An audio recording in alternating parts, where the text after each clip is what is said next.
नमस्कार दोस्तों। आज हम अपना नया अध्याय शुरू करने जा रहे हैं जिसका नाम है रसायन विज्ञान की कुछ मूल अवधारणाएं का भाग 1। तो चलिए देखते हैं कि हम इस वीडियो में क्या पढ़ने वाले हैं। हम इस वीडियो में द्रव्य और उसकी अवस्थाएं के बारे में पढ़ेंगे। हम द्रव्य के वर्गीकरण के बारे में जानेंगे। हम परमाणु के परिचय के बारे में भी पढ़ेंगे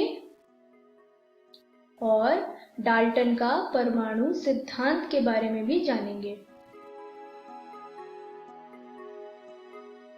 तो चलिए अब बात करते हैं रसायन विज्ञान यानी केमिस्ट्री के परिचय से। रसायन विज्ञान यानी केमिस्ट्री अणुओं यानी मॉलिक्यूल के रूपांतरण का विज्ञान है। प्रकृति के वर्णन करने के लिए रसायन विज्ञान का उपयोग किया जाता है। आइए अब रसायन विज्ञान के कुछ महत्व के बारे में जानते हैं। रसायन विज्ञान का उपयोग मौसम विभाग, मस्तिष्क की कार्य प्रणाली, कंप्यूटर प्रचालन, दवाओं, साबुन, डिटर्जेंट, धातु आदि के निर्माण में उपयोग होता है।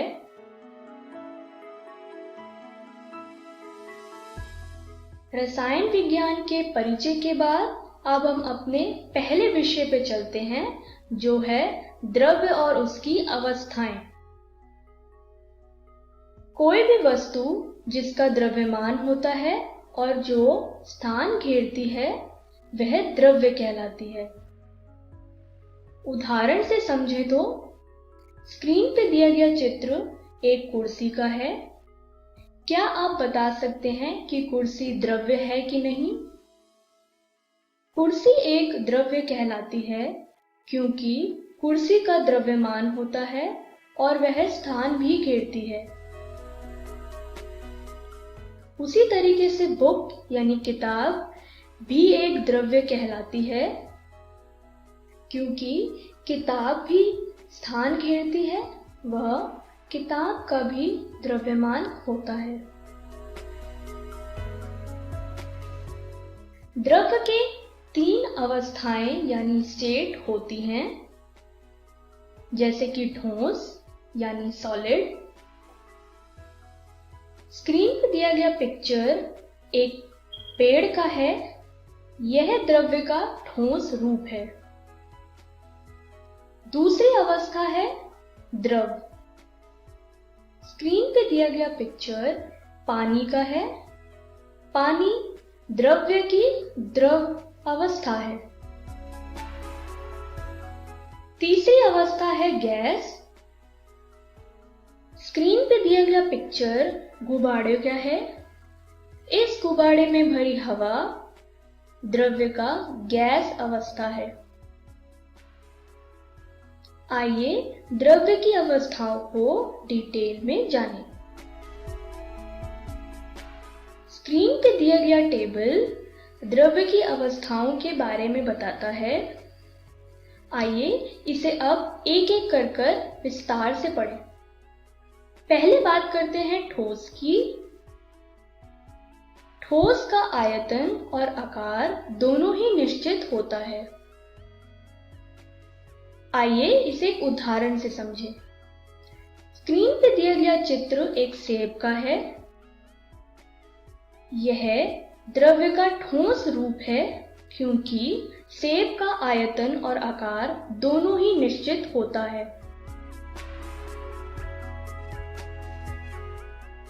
ठोस के कण एक दूसरे के बहुत ही पास होते हैं या बहुत पास क्रमबद्ध रूप से व्यवस्थित रहते हैं। स्क्रीन पे दिया गया चित्र ठोस के कणों को दर्शाता है। ठोस के बाद अब बात करते हैं द्रव की। द्रव का आयतन तो निश्चित होता है परंतु द्रव का आकार निश्चित नहीं होता। आइए इसे अब उदाहरण से समझें। स्क्रीन पे दिया गया चित्र एक कप का है। इस कप को हम द्रव्य का ठोस रूप कहेंगे, लेकिन कप में रखी हुई चाय या कॉफी द्रव्य का द्रव रूप है। कॉफी का कोई आकार नहीं होता, इसलिए यह ठोस यानी कप का आकार ले लेती है।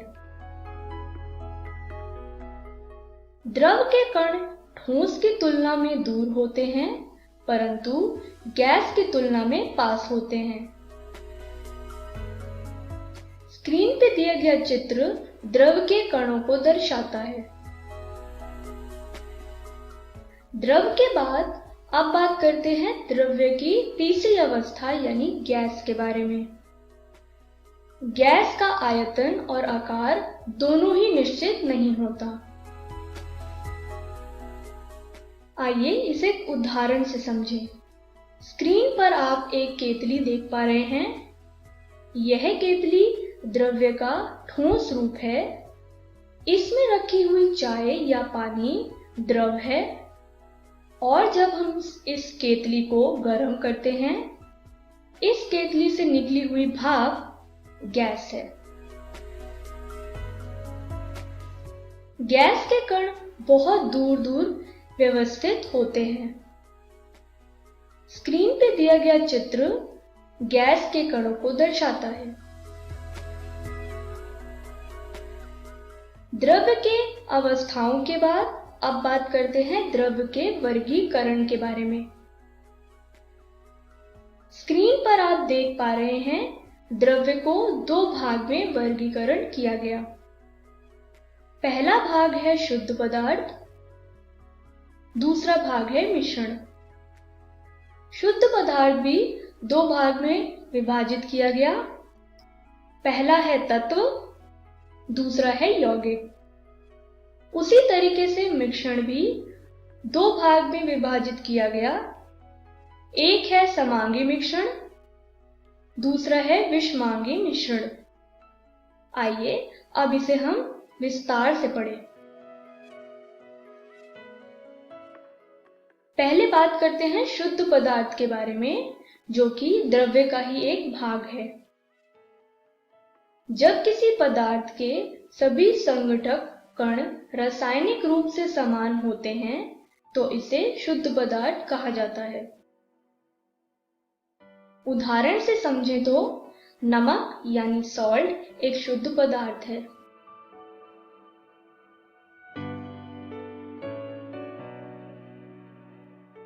शुद्ध पदार्थ के बाद अब बात करते हैं तत्व की, जो कि शुद्ध पदार्थ का ही एक भाग है।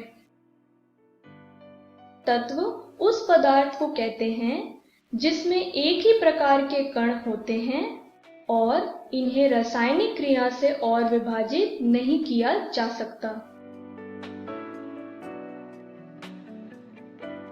तत्व के उदाहरण को जानने से पहले हम बात करते हैं यौगिक के बारे में।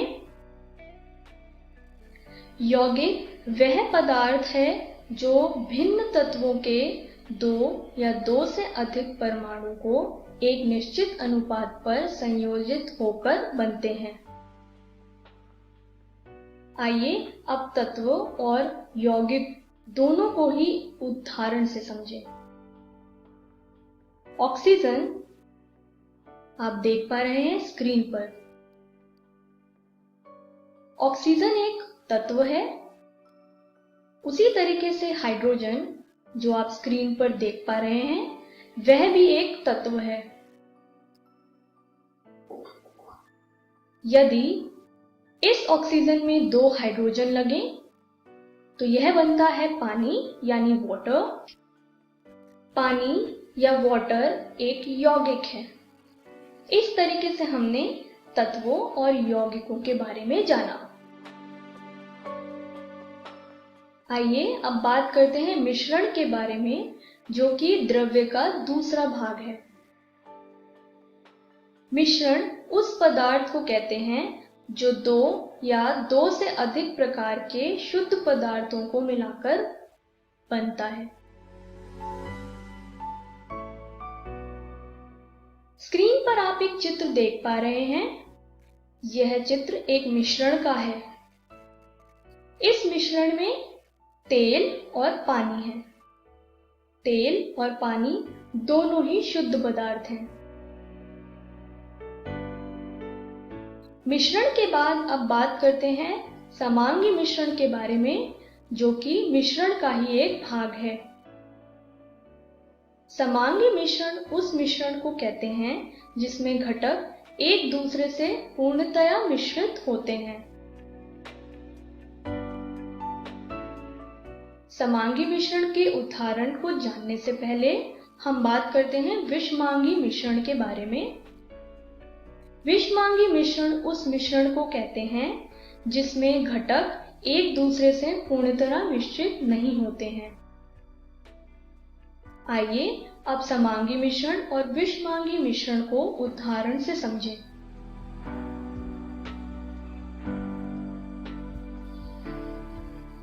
पहले बात करते हैं समांगी मिश्रण के बारे में। हमने एक ग्लास लिया, उसमें हमने पानी और चीनी को लिया। चीनी क्योंकि पानी में पूर्ण तरह मिश्रित हो गई, तो चीनी का घोल एक समांगी मिश्रण है। अब बात करते हैं विषमांगी मिश्रण के बारे में। हमने एक पानी लिया, उसमें हमने रेत मिलाई। क्योंकि रेत पानी में पूरी तरह मिश्रित नहीं है, तो रेत नीचे बैठ जाती है और पानी ऊपर, जैसा कि आप स्क्रीन पर देख पा रहे हैं। तो रेत का घोल एक विषमांगी मिश्रण है। इस तरीके से हमने मिश्रण के बारे में जाना। द्रव्य के वर्गीकरण के बाद अब हम अपने दूसरे विषय पे चलते हैं, जो है परमाणु का परिचय। स्क्रीन पर आप एक चित्र देख पा रहे हैं। यह एक परमाणु यानी एटम की है। आइए इस परमाणु को और विस्तार से जानें। एक परमाणु यानी एटम किसी भी साधारण से पदार्थ की सबसे छोटी घटक इकाई है जिसमें एक रासायनिक तत्व के गुण होते हैं। परमाणु को ना ही विभाजित किया जा सकता है और ना ही नष्ट किया जा सकता है। परमाणु 3 कणों से बनते हैं, इलेक्ट्रॉन्स, प्रोटॉन्स और न्यूट्रॉन्स। स्क्रीन पर दिया गया चित्र से आप तीनों ही कणों को देख पा रहे होंगे। परमाणु के केंद्र को नाभिक यानी न्यूक्लियस कहा जाता है, जैसा कि आप स्क्रीन पर देख पा रहे हैं। परमाणु के बारे में विस्तार से हम अपने अगले चैप्टर में पढ़ेंगे। परमाणु के परिचय के बाद आइए अब बात करते हैं डाल्टन का परमाणु सिद्धांत। जॉन डाल्टन एक वैज्ञानिक थे जिन्होंने द्रव्य को परिभाषित करने के लिए एक परमाणु सिद्धांत दिया था। आइए इस सिद्धांत को एक एक करके पढ़ें। उनके मुताबिक द्रव्य अविभाज्य परमाणुओं से बना है। किसी दिए हुए तत्व के सभी परमाणुओं के एक समान द्रव्यमान और गुणधर्म होते हैं। विभिन्न तत्वों के परमाणु के द्रव्यमान भी विभिन्न होगा। एक से अधिक तत्वों के परमाणुओं के निश्चित अनुपात में संयोजन से यौगिक बनता है। रासायनिक अभिक्रियाओं में परमाणु पूर्ण व्यवस्थित होते हैं। रासायनिक अभिक्रिया में ना तो उन्हें बनाया जा सकता है और ना ही नष्ट किया जा सकता है। तो चलिए देखते हैं कि हमने इस वीडियो में क्या सीखा। हमने द्रव्य और उसकी अवस्थाएं के बारे में पढ़ा। हमने द्रव्य के वर्गीकरण के बारे में पढ़ा। हमने परमाणु के परिचय के बारे में जाना और हमने डाल्टन का परमाणु सिद्धांत के बारे में भी जाना। तो चलिए देखते हैं कि अगली वीडियो में हम क्या पढ़ने वाले हैं। अगली वीडियो में हम द्रव्य के गुणधर्म और उनका मापन के बारे में पढ़ेंगे। हम वैज्ञानिक संकेतन के बारे में भी पढ़ेंगे। Thank you.